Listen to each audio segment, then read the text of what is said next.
En el amor y en la guerra, Ildefonso Falcones. Tercera parte. Deseo y amor. Capítulo 19. Ischia, Golfo de Nápoles, julio de 1465. El 7 de ese mes de julio, en una batalla naval frente a las costas de la isla de Ischia, Ferrante derrotaba a la armada francesa y truncaba definitivamente las aspiraciones de los Anjou sobre el reino de Nápoles. Atrás quedaba una guerra de 4 años en la que el rey había sido traicionado por muchos de los varones napolitanos que le juraron lealtad el día de su coronación. El favorable desarrollo de la contienda avivó la crueldad innata de Ferrante y le concedió la oportunidad de vengarse de ellos. El príncipe de Taranto, aquel que fue su acérrimo enemigo, apareció muerto en su castillo de Altamura a finales de 1463. Lo encontraron estrangulado con un mantel y las sospechas recayeron en un Ferrante que nunca negó su implicación. El asesinato del líder de los varones oriundos y las pocas expectativas de victoria condujeron a los demás a suplicar el perdón real, pero Ferrante ya no los necesitaba como si había sucedido en lo álgido de la guerra. Poco más tarde, el príncipe de Rossano, Marino Marzano, fue hecho preso y encarcelado en Castelnuovo, donde acabó sus días. El condottiero Antonio Caldora, privado de todos sus bienes, terminó falleciendo en la más absoluta miseria. Jacopo Piccinino, yerno del duque de Milán, aliado de Ferrante, fue llamado con engaño a Nápoles para ser premiado con el Principado de Sulmona y, una vez allí, lo condujeron a la cárcel de Castelnuovo, donde fallecería. Similar destino corrió Antonio Centelles, que había sido rehabilitado en sus honores durante la guerra, pero fue encarcelado y ejecutado una vez finalizada esta. En cuanto a Arnau, se unió al rey en el año de 1462 en su campamento junto al río Ofanto, con el ejército presto a tomar Leonesa di Melfi. «Que Dios nos acompañe en la victoria», saludó Lorenzo, entrando en la tienda de campaña de su padre al amanecer del día en que se proponían atacar. «Así sea», contestó Arnau, a medio vestir su armadura. «Bienvenido. Padre, me gustaría hablar con vos». Arnau le hizo un gesto de asentimiento mientras Claudio y un par de pajes pugnaban por atar los correajes de las diversas piezas de su armadura.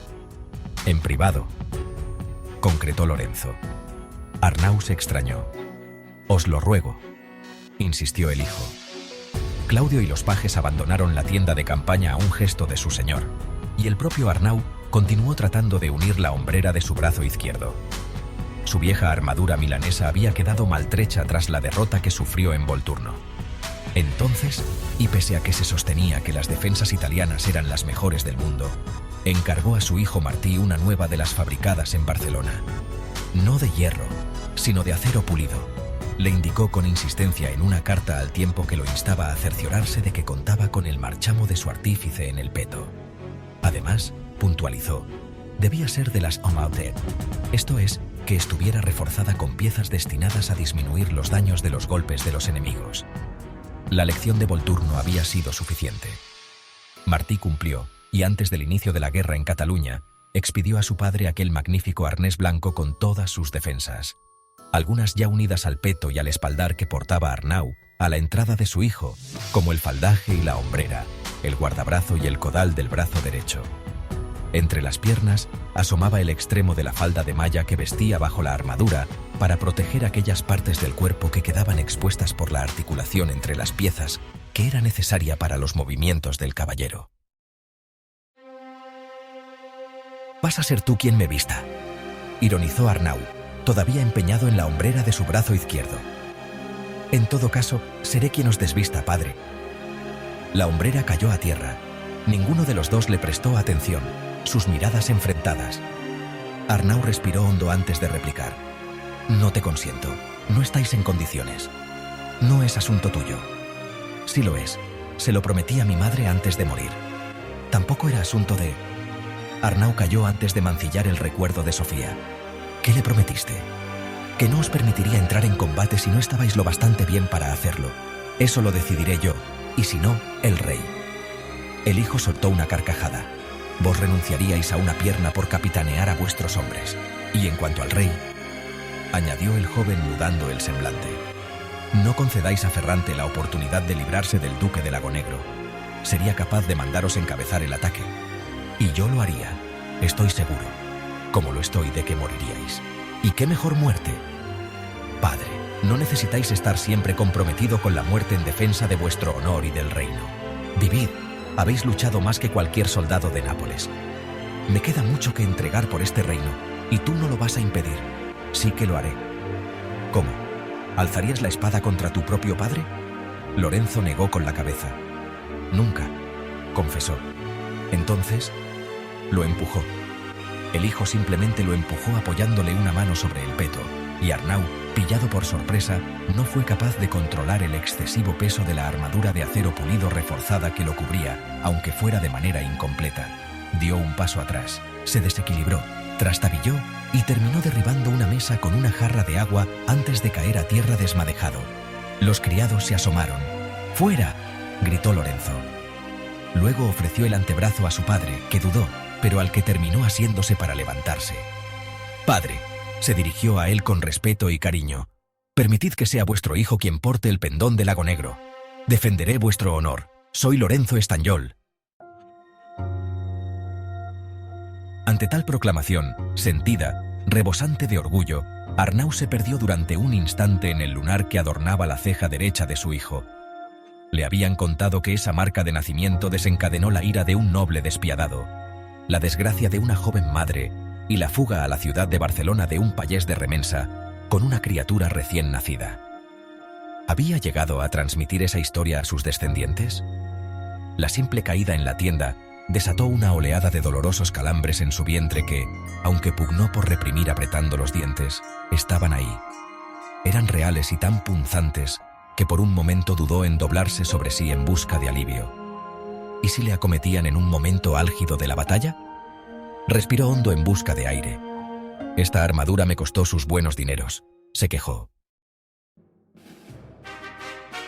Desde entonces, Arnau Estañol siguió al ejército junto con los consejeros reales, religiosos y hombres doctos, embajadores y hasta alguna que otra mujer, siempre pendientes estas del caballero que, con una brillante armadura de acero pulido catalana, encabezaba la partida de guerra que el duque de Lagonegro y conde de Navarcles aportaba al ejército de Nápoles.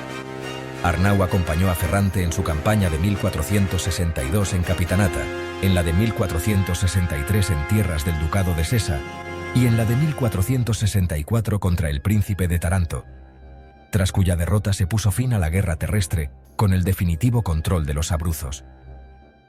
Durante esos 3 años financió a sus hombres sin reparar en gastos, aunque con serios problemas de los que se despreocupaba y descargaba en hombros de Juan Sánchez. Participó en el Consejo Real, opinó, planeó y se ocupó de 1000 labores, principalmente de la intendencia, que asumió con verdadera entrega. Quizá no supiera de las necesidades de su propia casa, pero en cuanto se refería a la guerra y de todo cuanto atañía a la tropa, a su alimentación, vestimenta y armamento, Arnau era un verdadero maestro. Amén de la experiencia en la organización y el control de las cacerías reales como Montero Mayor, una de sus mayores preocupaciones durante las muchas campañas militares en las que había participado fue la situación de unos soldados que no rendirían ni lucharían con coraje si no estaban atendidos y con el hambre saciada. De eso no tenía duda alguna.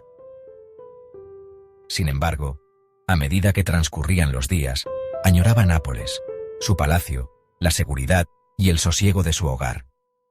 Nunca en sus casi 50 años de vida le había sucedido, pero ahora lo asaltaba la nostalgia y sentía la necesidad de regresar, de dejar atrás los campamentos, las incomodidades y las inclemencias, los heridos, la sangre, los gritos de dolor y la muerte. Y sobre todo, la tensión y el desasosiego que le producía la suerte de su hijo Lorenzo siempre que partía a la batalla. Cada vez soportaba menos la angustia que lo mantenía paralizado hasta el regreso, sano y salvo, del caballero de la armadura catalana. Pero, incluso entonces, ni siquiera podía mostrar contento. Simplemente se derrumbaba como una muralla bombardeada sin compasión. Quizá fuese más duro vivir la guerra como espectador que como actor, pensaba, cuando la violencia y el combate impedían toda emoción. Se enfrentaba a un mundo nuevo en el que jamás había sabido moverse, y a las punzadas de dolor por una naturaleza maltrecha que a todas horas le recordaban su debilidad, se sumaban las de unas sensaciones que en otros tiempos alejaba de sí, a base de manotazos al aire, insultos y espadazos. Ahora, como el enemigo que alcanza el momento de la venganza, los sentimientos acechaban cada vivencia. Y eso mismo le sucedía en Nápoles, donde encontraba solaz en su lecho y en las atenciones y comidas que los criados le servían. Con sorpresa, fue capaz de sustituir la caza, inepto ya para galopar esquivando árboles tras una presa, por el placer de pasear por los jardines del palacio como pudieran hacerlo Sofía y Marina mientras él las juzgaba con lástima, compadeciendo la ociosidad y la simpleza de las mujeres. Acudió al seggio y escuchó con atención a los viejos varones al tiempo que suavizaba el tono de sus intervenciones, reflexionaba, reprimía arrebatos y sopesaba los argumentos discutidos. Los varones napolitanos lo escuchaban a su vez. Algunos criados le sonreían y aquel alano feroz destinado a perseguir cerdos salvajes lo seguía ahora paciente y se tumbaba a sus pies con un suspiro. Y entre todo ello se hallaba Isabella, encumbrada, tan solo por ausencia de otras, a la regencia de la casa. El mundo entero parecía girar alrededor de ella. Hablaba con serenidad, sus sonrisas permanecían en el ambiente, mezcladas con el aire y la luz, encantando estancias antes lúgubres. Se movía por el palacio dejando a su paso un rastro de juventud que él palpaba y que lo animaba y lo llenaba de vida. Isabella había traído la alegría y la ilusión a un hogar sumido en las tristezas y las desgracias desde que alguien, Gaspar sin duda, en la firme opinión de Arnau, asaltara el edificio y violara a Marina. Arnau e Isabella charlaban animadamente en las comidas y las cenas, que compartían en los periodos en los que él se hallaba en Nápoles como consecuencia de las treguas por el clima o por cualquier otra causa. En ocasiones ella lo acompañaba por el jardín, o bien reclamaba su consejo en cuestiones domésticas o que afectaran a la educación de Rocco. El mal carácter del hijo de Marina se acentuaba, algo que, sin embargo, Arnau, al que el muchacho respetaba y hasta temía, no veía con malos ojos. Es el temperamento de un varón el que lo distinguirá frente a sus iguales, sostenía ante Isabella. Tiene que ser duro e inflexible y eso, para bien o para mal, genera otros defectos. Pero sólo así podrá moverse en la corte y mandar a sus hombres a la batalla y a la muerte. No es sencillo asumir esa responsabilidad y hacerse obedecer. ¿Y cómo van las relaciones con su madre?, acostumbraba a añadir después de una pausa. Marina insiste, contestaba Isabella sin esconder su pena. No deja de venir varias veces a la semana, en ocasiones día tras día, obstinada, ajena al desaliento, para ver a un Rocco que la rechaza y la rechaza, con encono incluso. No sé qué hacer, desesperaba la joven. Aprovecha la mínima oportunidad para ponerme en un compromiso y enfrentarme a ella. Me siento agredida por uno y otra, que no soporta que su hijo muestre más aprecio. Dudó antes de elegir el término. Por mí, y la entiendo. Y con un Arnau receptivo, profundizaban en la situación. Debo serte sincero, reconoció este. Desearía que Marina recuperase el amor que corresponde a una madre, quizá no fuésemos justos con ella. Solo era una joven ofuscada. Pero seamos realistas. Rocco nunca aceptará por madre a una mujer que fue violada, a la que se acusó de sodomía, que huyó de su familia y de un rey que la castigó con la pérdida de sus honores, y que, para colmo, se casó con un panadero. ¿Y si no se enterase?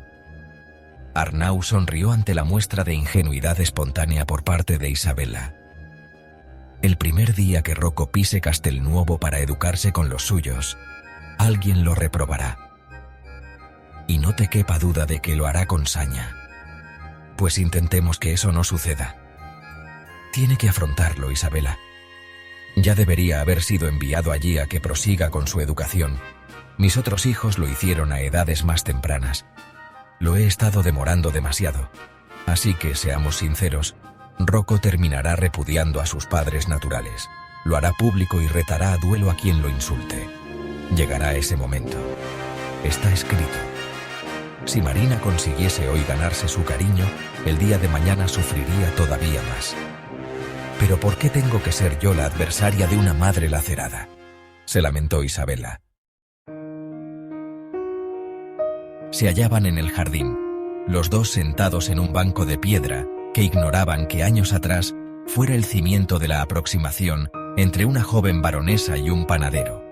Arnau tomó la mano de Isabela, turbado por la pena que afligía a la joven y que ésta no dudó en mostrar mediante unas lágrimas que surcaron sus mejillas. Porque apareciste en esta casa como un ángel que me devolvió la vida. Continuaste consolando a Sofía y te quedaba Rocco. Le anunció con voz titubeante, inseguro ante declaraciones tan emotivas, incómodo hasta con su propio cuerpo. Isabela apoyó la cabeza en el hombro de Arnau y lloró mientras éste dudaba si pasar el brazo libre por encima de los de ella. No se atrevió, y así se mantuvieron unos instantes hasta que la joven se recompuso y se levantó escondiendo un rostro que se había congestionado. ¿Un ángel?, se mofó forzando la risa. Si supierais las veces que estuve tentada de ahogaros en vuestro lecho. La broma fue acogida con una carcajada por parte de Arnau, que la imitó y se levantó también. «Lo sabía», exclamó al tiempo que la señalaba acusadoramente. «Tú eras el demonio que rondaba mis pesadillas». El contacto y el recuerdo de Isabela acompañaron a Arnau durante las campañas bélicas que llevaron a la victoria de Ferrante sobre los franceses. Anhelaba estar a su lado, verla, olerla, quizá tocarla, tener oportunidad de sujetar su mano otra vez. En sus sucesivas estancias en Nápoles disfrutó de su presencia, de su vivacidad, de su juventud y de esa belleza que ella paseaba por el palacio sin arrogancia alguna, aunque también sin humildad, con naturalidad, con cierta inocencia. La miraba y su cuerpo se estremecía. Sí. La deseaba. Alguna noche lo tentaron las fantasías, pero las alejó como si recrearse en ella fuera un insulto. Incluso sacó a colación a la joven hablando con Pompeo, pero con tal torpeza que el cirujano advirtió sus intenciones. «No sé si me complace del todo vuestro interés», afirmó. Luego se enfrentó a Arnau con gravedad. «Duque, os he salvado la vida y os he curado en muchas ocasiones. Os ruego como merced hacia quien ha sido vuestro más fiel servidor que no hagáis el menor daño a mi ahijada. No lo merece». Arnau no tenía intención de agredirla u ofenderla, pero tampoco sabía cómo acercarse a aquella joven que no fuera a través de conversaciones banales, las consabidas sobre Rocco y Marina, o los nuevos problemas de dinero añadidos que Juan Sánchez le planteaba nada más arribar a la ciudad y que ella, dueña de la casa, compartía. Nunca había cortejado a una mujer. Sofía y Elisenda le vinieron impuestas, y todas las demás se entregaron a él por satisfacerlo. Nunca las violentó, nunca forzó su voluntad, no lo necesitaba. Obediencia o admiración, tales eran los motivos que llevaban a una mujer a someterse a sus deseos, y el duque de Lagonegro jamás se detuvo a pensarlo. Pero Isabela ni estaba dispuesta a obedecerlo, ni mucho menos a admirarlo. Era de las pocas personas que sabía de su fragilidad. Ansioso por atraerla, decidió mostrarse soberbio y alardear de sus triunfos y heroicidades. Y los dos franceses hincaron la rodilla en tierra y se rindieron a vos. Lo interrumpió Isabela, finalizando un relato ya sabido. Arnau cayó y se irguió en la silla ofendido, pero ella le sonrió con dulzura antes de centrarse de nuevo en el bordado en el que trabajaba. «Ya me lo contasteis», añadió, si bien evitó decir que varias veces. «Y tanto llegó a impactarme vuestra hazaña que no he dejado de imaginar ese final. con voz alzando sobre los enemigos de Nápoles. Concluyó ya sin mirarlo, empeñada en su labor, pero desarmándolo por completo. Si Arnau no sabía cortejar a una mujer, tampoco estaba acostumbrado a la ironía y a la broma en sus relaciones. La verdad, la sinceridad, por dura que fuera, se alzaba como la directriz de un caballero. Pero Isabel la bromeaba con él, y mientras bordaba sí que imaginaba a aquel hombre, todo un soldado, convencido de que efectivamente ella había soñado con él alzándose sobre los franceses. Y se le escapaba una mueca de satisfacción que Arnau no era capaz de percibir. Y lo engañaba, y jugaba con él. Se recreaba en las armas de mujer con las que lo provocaba, cierta coquetería sin explotar la sensualidad o el erotismo, algo que tampoco dominaba. Siempre con una sonrisa, eso sí, cuando se producía algún roce, con la alegría propia de la juventud. Entonces comprobaba cómo el gran duque de Lagonegro, el héroe de los ejércitos de Alfonso, caía una y otra vez, ingenuo, en sus artimañas y argucias por inocentes que fueran, lo que originaba en ella una inmensa ternura y un cariño inconmensurable hacia aquel héroe inculto en el arte del galanteo. Isabela esperaba con ansia la llegada de Arnau de la guerra. Sin él, el palacio se le caía encima. Rocco la perseguía con mayores exigencias a medida que crecía y se hacía hombre. Los encuentros con Marina eran siempre tensos. Y a falta del duque, la mayor parte del personal se mostraba receloso con ella. La envidiaban por su relación íntima con el señor y no dudaban en mostrarse ariscos en el trato cuando no lujuriosos. En esos periodos de soledad, la única persona en la que Isabela encontraba algo de apoyo era Filipo, que habitaba en el palacio intermitentemente siempre que no estuviera viajando como embajador a las órdenes de Ferrante, lo que sucedía con frecuencia. El hijo mayor de Arnau se había convertido en un verdadero humanista, doctor en leyes, culto, erudito, escritor, versado en música, literatura, poesía y cualquier otra expresión artística. En algunos momentos Isabela temió que Filipo, soltero y solo 3 años mayor, pudiera tener alguna pretensión romántica o de otro tipo con ella. El hombre era atractivo y cortés. Como primogénito de Arnau, alcanzaría la nobleza, lo cual lo convertía sin duda en un buen partido, pero no despertaba otro interés en Isabela que el de una agradable compañía y una mejor conversación. Fue precisamente a Filipo al que acudió Arnau en solicitud de ayuda. Arrepentido de su rechazo y hasta repulsa hacia la poesía, el canto y las demás artes que servían a sus iguales para promover los afectos de una dama que él no dominaba. «Veo que os tiene robado el corazón», rió el hijo tras escuchar la titubeante petición de Arnau. «No os equivocáis, padre». «¿Qué hago entonces?», se confió Arnau. «Tenéis que representar el papel de un amante, y vuestras palabras han de quemar con el mismo fuego que os devora. Así os serán lícitos todos los argumentos para persuadirla de vuestra pasión, y os creerá sin dificultad», recitó Filipo con gestos grandilocuentes. «Esforzaos en apoderaros de su albedrío con discretas lisonjas, como el arroyo filtra sus claras ondas en las riberas que los dominan. Dirigid sin vacilación vuestras alabanzas a la belleza de su rostro, a la profusión de sus cabellos, a sus finos dedos y a su pie pequeño.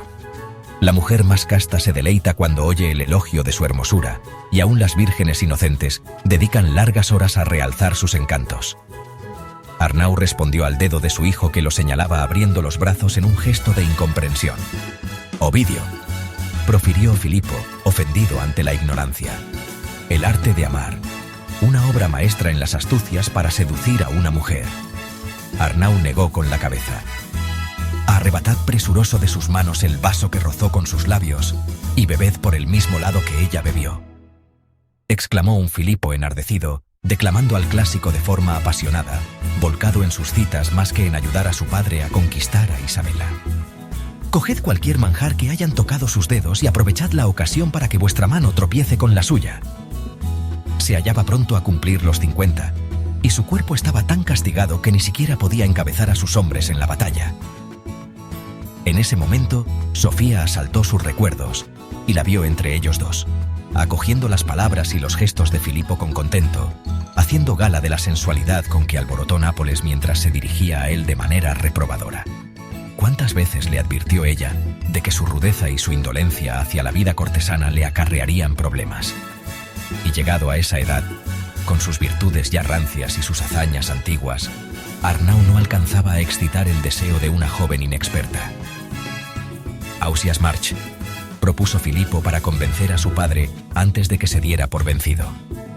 Sabía que su padre conocería, si no la obra, sí la existencia de aquel gran poeta valenciano, halconero mayor del rey Alfonso, caballero de linaje que, al igual que Arnau, había defendido con orgullo sus causas retando a duelo a quien pretendiera perjudicarlo.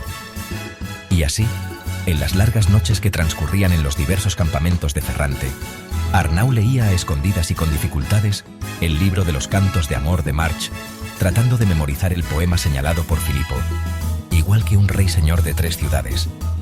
La elección fue sencilla para el hijo, un rey guerrero que perdía sus ciudades vencido por el amor hasta que su alma terminaba esclavizada por este. Nada más oportuno y coincidente con la situación del duque de Lagonegro en su tránsito de militar acabado a amador. Arnau memorizó aquel poema y lo repitió una y otra vez, con Isabella siempre presente en sus pensamientos. «La derrota jamás gusta al vencido», declamaba con nostalgia. «Pero a mí sí, quiero que amor me venza y que me atrape en su invisible lazo. Bien parecen sus golpes en mi escudo». Aprendió aquel canto y se deleitó en muchos otros, hasta que un día, ya vencido el francés, se encontró con Isabella en el palacio, a solas, ellos dos y el amor. Y tras Arnau, empujándolo, dándole valor, todo el padecimiento que lo había acongojado. «Escucha», le rogó, y puesto en pie le recitó el poema con una voz que fue ganando firmeza conforme iba transmitiéndole que era ella la que le había robado sus ciudades, la que había vencido al rey para convertirlo en un humilde amador. Isabella lloró al son de aquellas palabras tiernas. Sentada, con las manos en el regazo, los dedos entrelazados con fuerza, permitió que las lágrimas corrieran libres por su rostro en prueba de entrega. «Te amo», declaró Arnau para poner término a su recitado. Isabella se levantó. «Vos», los sollozos trabaron su voz. «Tú me perteneces, Arnau Estanyol», afirmó tras tomar aire, tuteándolo y obviando su tratamiento noble por primera vez. «Te vi morir 1000 veces, y otras tantas recé y te atendí y lloré y grité, y hasta te golpeé con furia en el pecho sobre el corazón», exclamó haciendo el gesto. «Todo para que regresaras a mi lado cuando te perdías en la oscuridad y tu aliento era ronco y disminuía. Eres mío». Arnau avanzó un paso, las manos extendidas, temblorosas, pero ella rechazó su acercamiento y enfrentó su mirada. «Pero estás casado, Arnau Estanyol», le recordó. Su esposa vivía, ciertamente. Arnau tenía que morderse la lengua para no estallar en maldiciones ante esa realidad. Elisenda no lo merecía.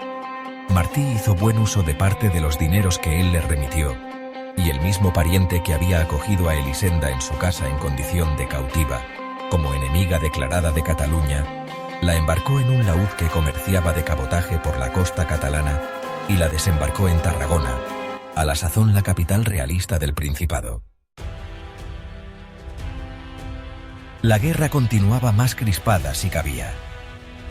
El viejo hermano de Alfonso, Juan II de Navarra, casi ciego, sorprendió a los catalanes con un vigor y una energía imprevistos. Cataluña clamaba por la independencia de Aragón, y muerto el hijo de Juan II, el príncipe Carlos de Viana, a quien habían ofrecido la corona del hasta entonces Principado, los consejeros de la ciudad se afanaron en busca de sustituto. Acudieron, pues, a uno de los enemigos del reino, el rey Enrique IV de Castilla, quien, tras aceptarlo, renunció al nombramiento después del asedio a Barcelona por parte de la alianza de realistas y franceses y la presión que estos últimos ejercieron sobre él. De nuevo huérfana de príncipe, Cataluña se concedió al condestable Pedro de Portugal, descendiente del conde de Urgel, a quien medio siglo antes se le había negado la corona de Aragón, a la que muchos consideraban que tenía pleno derecho. Este último monarca murió un año después, en 1466. Los catalanes, pertinaces en obtener la independencia, jugaron entonces una carta arriesgada y entregaron la corona de Aragón, atribuyéndose tan desmedida facultad al francés Renato de Anjou, aquel al que Alfonso había conquistado el reino de Nápoles y que mandó a Cataluña un reducido ejército comandado por Bofillo del Giudice, un noble napolitano de los que traicionaron primero a Alfonso y luego a Ferrante. Arnau Estanyol, que por entonces recibía cartas de su hijo Martí con más frecuencia, sintió la necesidad de regresar a su patria para luchar contra los catalanes traidores a su rey natural. Sin embargo, dos circunstancias le impidieron hacerlo. La primera, que carecía de dinero. Martí había vuelto a pedirle ayuda, una vez agotados los fondos que le remitió al principio de la guerra. Contra el consejo de su secretario, que le advirtió del peligro de ruina, Arnau empeñó todavía más los recursos de sus derechos y tierras italianas para socorrer a su hijo, a su esposa y al rey Juan. Aunque no solo era Arnau quien tenía problemas económicos. Salvo Luis XI de Francia, que no los quería gastar y que ahora se encontraba en una posición tremendamente compleja. Era por una parte aliado de Juan de Aragón, pero por otra, familiar de los Anjou, a quienes apoyaba en sus pretensiones sobre Cataluña. El resto de los contendientes carecían de recursos en aquella guerra fratricida. Juan no tenía dinero. Renato de Anjou tampoco. Barcelona sufría una crisis que había llevado a la quiebra a la taula de canvi municipal, el banco de la propia ciudad, y unos y otros esperaban que el contrario financiase la guerra. Los barceloneses la reclamaban de los Anjou, confiados en que era la contraprestación lógica por regalarles un reino.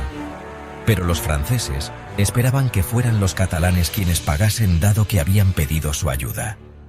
Y mientras los rebeldes discutían, con Juan de Anjou abiertamente enfrentado a los consejeros barceloneses por el dinero, hasta el punto de ordenar la ejecución del funcionario de finanzas y exigir el pago a los principales, Juan II, ya ciego por completo, pobre de solemnidad, según los testigos, jugaba bien sus cartas, prescindía de Luis XI y se aliaba con los duques de Borgoña y Bretaña, buscaba ayuda en el Papa y en su sobrino Ferrante.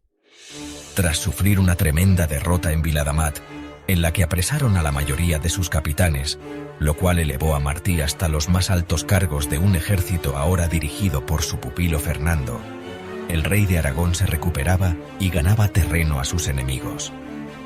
La segunda circunstancia que impedía que Arnau regresase a Cataluña radicaba en sus propias condiciones físicas. No tendría el menor sentido acudir a una guerra en la que no podría luchar. Temblaba con solo pensar en regresar a su tierra en tales condiciones.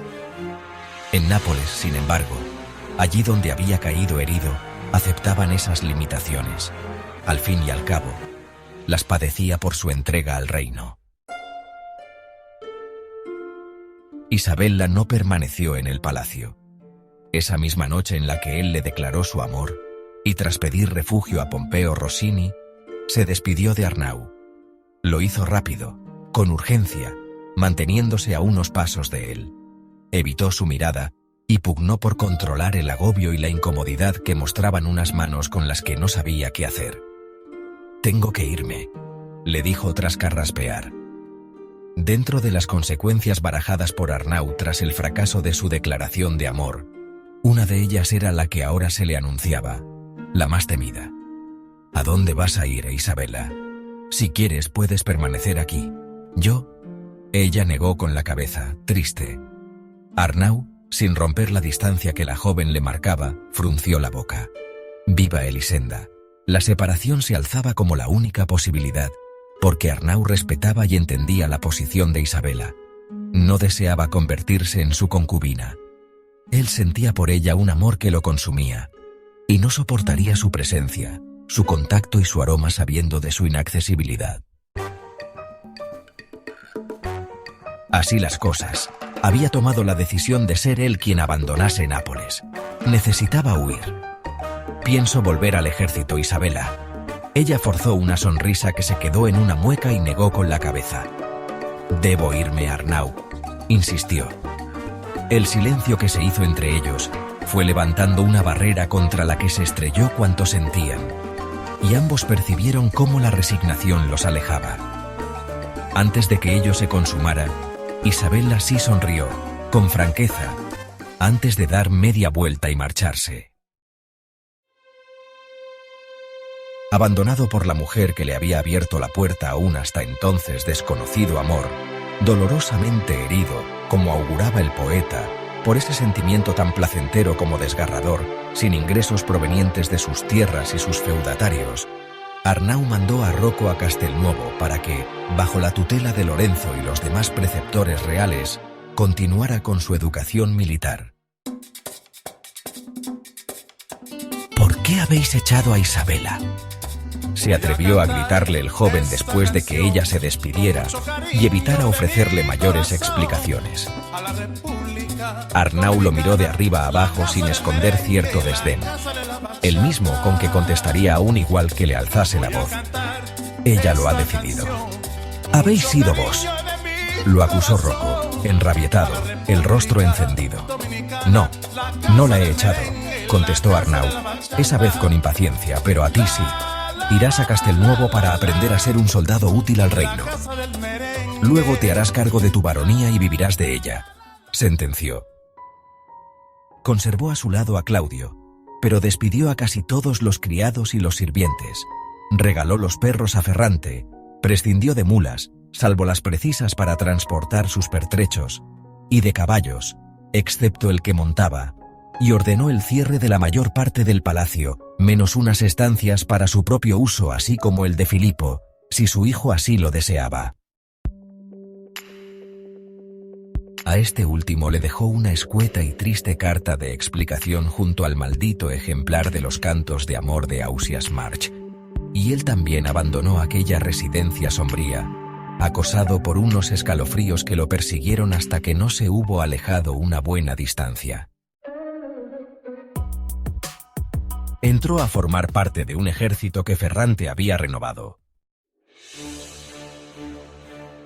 Tras la guerra contra los angevinos que acababa de ganar, el rey había comprendido que la actuación de todos aquellos varones volubles, que tanto traicionaban como juraban lealtad para, acto seguido, volver a cambiar de opinión, no radicaba en los beneficios que esperaban obtener de uno u otro monarca. Ferrante llegó a la conclusión de que a esa gran cantidad de nobles arrogantes les importaba muy poco si era él el rey o lo era el de Anjou. Lo único que pretendían era socavar el poder de aquel que finalmente accediera al trono. Esa constituía su única pretensión, y por lo tanto, les era indiferente militar en un bando u otro. Ferrante quería prescindir de los ejércitos mercenarios de los nobles, de los condotieros que en ocasiones contaban con mayores recursos que el mismísimo rey, y mantener un ejército poderoso controlado directamente por él. En esa nueva estructura centralizada cuadraba la presencia del duque de Lagonegro, en nombre propio, por lo que su petición fue aceptada por el Consejo del Soberano, que lo destinó a la intendencia y le señaló una asignación de la que debería vivir. Seguir al ejército, continuar adscrito a él en la forma que fuese, era lo que deseaba Arnau. No podía hacer otra cosa, no sabía hacer otra cosa, y jamás se refugiaría en las tierras de su feudo para envejecer en algún castillo inhóspito como un miserable, obligado a pedir limosna a los banqueros y los mercaderes con los que se había endeudado para pagar 2 guerras y servir a 2 reyes. ¿Cómo pretenden que viváis con esta miseria?, se quejó Claudio, sin embargo, cuando Arnau le entregó los dineros para que los administrase. ¿Qué importaba el dinero?, pensó él. Respiró el ambiente, la peste que emanaban soldados y caballerías, el polvo que levantaban, los gritos e insultos, las risotadas zafias, la suciedad que acompañaba al ejército napolitano comandado por Roberto Orsini en defensa de la Triple Liga, la nueva alianza constituida entre Nápoles, Milán y una Florencia que venía a sustituir a los estados pontificios, que quedaban fuera de aquella que se constituyó para defender Nápoles de los franceses.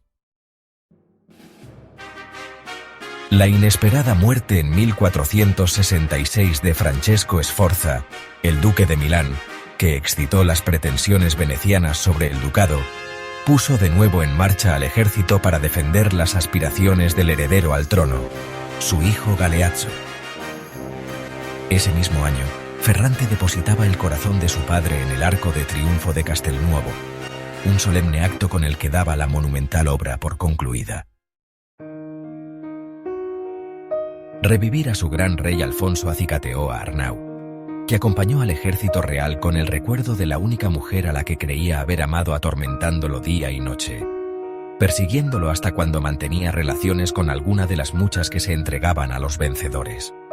Entonces Isabela, la piel que no llegó a acariciar, el olor de la entrega carnal que solo creyó percibir en sus fantasías, el sexo que estalló una y otra vez siempre en soledad, ensombrecía cualquier otra pasión. La belleza de otra que no fuera ella se desfiguraba. El placer dolía, el sudor hedía, y Arnau se culpaba por estar traicionando lo que fuera una ilusión. No existía mujer que pudiera sustituir a Isabella. En las escasas ocasiones en las que regresó a Nápoles, se interesó por su paradero.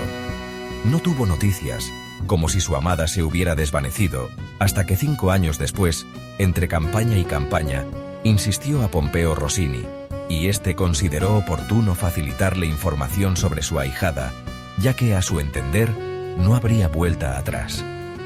Una vez más, el cirujano le contestó que la olvidara, y acto seguido, le confesó que su pupila se había casado. Un buen hombre con posibles. Quiso tranquilizarlo. Isabela tiene una hija y disfruta de su familia. Permitidle ser feliz. Terminó suplicando ante el obstinado empeño de Arnau. Nunca le originaría siquiera un contratiempo. El mínimo trastorno, se prometió a menudo él después de eso.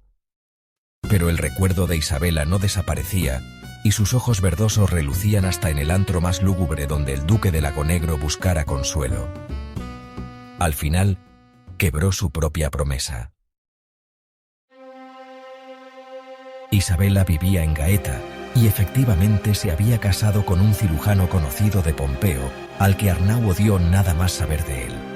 En su imaginación lo caracterizó de viejo, feo e irascible. No era así. Se trataba de un hombre corriente, algo más joven que Pompeo, aunque también entrado en años, y al contrario que éste, altivo y arrogante en su manera y tratos.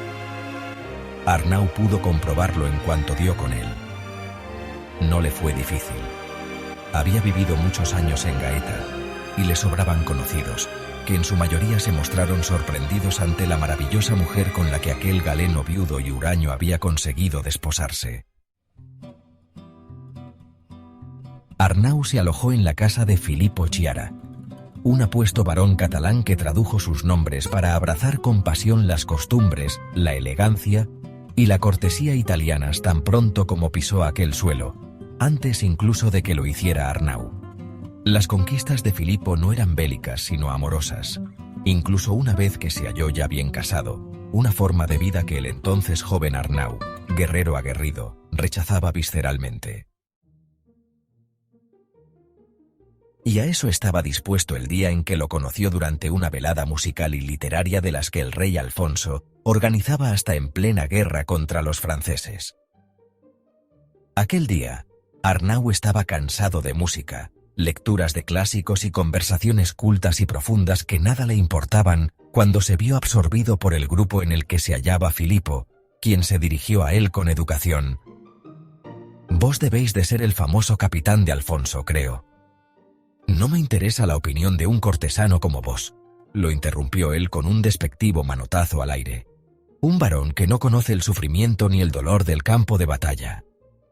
«Oh», replicó el otro, y detuvo a un Arnau que se volvió hacia él tras hacer ademán de marchar. «Claro que conozco el sufrimiento de la guerra», afirmó contundente. «Explicaos». El varón se encogió de hombros ante la expectación de cuantos formaban parte del grupo. «Lo veo. No hacéis más que contármelo vosotros», aseveró. «Lo conozco perfectamente. Un par de nobles al servicio del rey se movieron inquietos temiendo la reacción de un Arnau aturdido ante el descaro de la respuesta. Sin embargo, el embrujo de aquel hombre que no había empuñado una espada en su vida y que lo interrogaba con simpatía, casi con inocencia, lo llevó a sonreír primero y a soltar una carcajada después. Filippo fue una excepción entre sus amistades, y su casa, ubicada intramuros, en las cercanías del imponente castillo que dominaba el mar desde lo alto del peñón en el que se enclavaba la ciudad, se convirtió en el refugio al que acudía si necesitaba distracción. Luego, con el traslado de la corte a Nápoles, ambos se distanciaron, y ahora le rogaba discreción a la hora de confesarle su amor por la joven y las circunstancias que la habían llevado a Gaeta. Filippo le contó de Isabella, no sin cierta nostalgia, a causa de su provecta edad. Si tuviera 10 años menos, se quejó. Abrevia, le exigió el otro. Se decía que otro cirujano había concertado el matrimonio de aquella joven, a la que dotó, si no cuantiosamente, al menos en cantidad suficiente para que el viudo admitiera la entrada de esa tempestad de alegría en su casa. Arnau asintió con Pompeo en mente. No se lo recriminó. Isabella, continuó Filippo sin dejar de adornar su discurso con constantes referencias a su belleza, había concebido una niña que no satisfizo las aspiraciones de su esposo. ¡Imbécil!, lo insultó. Porque incluso sin progenie de su primer matrimonio, aquel engreído le exigía un varón que continuase su estirpe. Por lo demás, ella lo ayudaba con los enfermos, que elogiaban su buen hacer y su trato bondadoso, virtudes con las que compensaba la osquedad del marido. Bien lo sabía Arnau, que sintió punzadas en cada una de las cicatrices que habían curado aquellas manos angelicales ahora consagradas a otros. ¿Crees que es feliz, Filippo?, se oyó preguntar. Su amigo se extrañó. ¿Feliz? ¿Qué importancia podría tener eso? No lo sé, Arnau, es una mujer, la esposa de un personaje respetado en esta ciudad. Sí, supongo que sí, que esa condición le debería procurar cierta felicidad. Arnau la vio en la Catedral de San Erasmo, una iglesia empequeñecida por la torre del campanario que, incluso a nivel del mar, se alzaba majestuosa y elegante como si pretendiera competir con el propio castillo. Domingo, misa mayor. Arnau habría accedido al templo con dignidad y señorío y se habría emplazado en las primeras filas, con Claudio portando su silla. En esa ocasión, sin embargo, lo hizo con discreción, mezclado entre el común y vestido con ropas oscuras y simples, sin adornos, aunque de hecho y en cuestiones de atuendo ya no usaba las sedas y las opalandas que Sofía le exigía lucir para distinguirse, igual que hacían los demás cortesanos. Desde la desgracia de Marina y la progresiva decadencia de su madre, Arnau había recuperado sin oposición alguna el negro estricto con el que se sentía cómodo y al que acostumbraban a recurrir los caballeros catalanes. Creyó verla, quizá solo percibirla, sentirla, y se desplazó a codazos y empujones entre el gentío que se hacinaba en San Erasmo hasta un lugar desde el que pudiera contemplarla. Su visión lo estremeció. Destacaba entre los fieles. De su mano iba una niña. A su lado estaba aquel que se la había robado, hierático, como si con esa actitud imperiosa proclamase la propiedad de la mujer que lo acompañaba. Los tres vestían con telas suntuosas de colores, con cierto lujo, el que correspondía a un cirujano que se encontraba junto a los demás miembros de su estamento, notarios, escribanos, doctores, hombres de letras, mercaderes, todos por detrás de los nobles. Arnau quiso encontrar en Isabella un rastro de tristeza que lo convenciese de su arrepentimiento. No estaba con él. Lo había rechazado para casarse con un hombre que, con toda seguridad, ni siquiera la amaba. Pero no apreció en su semblante el menor síntoma de desconsuelo. Permanecía erguida, imitando a su marido, con el mentón alzado, atenta a la ceremonia que se desarrollaba en el altar mayor. La vio atender con cariño a su hija, de unos 3 años, le calculó, y agacharse para escucharla. Apretó los puños cuando vio que su esposo la reprendía con displicencia. Ella obedeció y se aplicó a las lecturas en latín recitadas desde el altar, ajena a los temblores de ira que acometieron a Arnau al descubrir miradas de terceros que desnudaban a Isabella delatando, sin disimulo alguno, envidia malsana. Los celos lo paralizaron hasta causarle calambres. Los sintió del cirujano, al que habría dado un espadazo en el cuello hasta separarle la cabeza del torso. Los sintió incluso de todos aquellos que podían disfrutar día tras día de la visión de Isabella, de su contemplación, de respirar el aire que ella exhalaba. Contrariado, pugnando por expulsar cualquier sentimiento que lo afectase, de vaciarse de emociones como cuando atacaba al enemigo, desvió la mirada hacia el altar mayor, pero ni siquiera aquel Cristo crucificado al que se encomendaba antes de entrar en batalla, aquel a quien confiaba su vida, quiso atender sus ruegos y oraciones. Isabella no era suya. Llegaba tarde porque Arnau quería decirle que Elisenda había fallecido ese año de 1470, según le comunicó Martí, y que por tanto ya era libre, podían unirse y disfrutar del amor. Confiaba encontrar a una Isabella desesperada, a la que rescataría de un matrimonio forzado, y quizá fuera así, y aquella mujer que llegó a cambiar su vida, hasta llevarlo a memorizar un poema fuera infeliz realmente. Pero si esa posibilidad no dejaba de ser una especulación, no lo era el halo de serenidad y voluntad que emanaba de ella. Arnau supo que Isabella jamás quebrantaría el compromiso adquirido, que nunca perjudicaría a su hija. Lo clamaba al universo entero con su porte íntegro, firme, desafiante incluso. Al instante le vino a la mente su propia trayectoria familiar, Elisenda y Sofía. Con ambas dispuso de todos los recursos para hacerlas felices, y no lo consiguió con ninguna. ¿Por qué iba a ser diferente con aquella joven? Se empequeñeció entre el gentío, el propio templo, el espíritu piadoso, las amonestaciones desde el púlpito. Ingenuo, se maldijo. No esperó al final del oficio y abandonó la catedral. Tampoco esperó a su viejo amigo Filipo, su anfitrión en Gaeta. Dejó recado a los criados y retomó el camino hacia Nápoles con la mente agarrotada en Isabella. Espoleó a su caballo y le exigió esfuerzos inútiles. Claudio quedó muy atrás.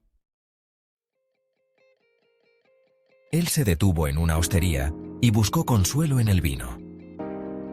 Lo tentaron varias mujeres.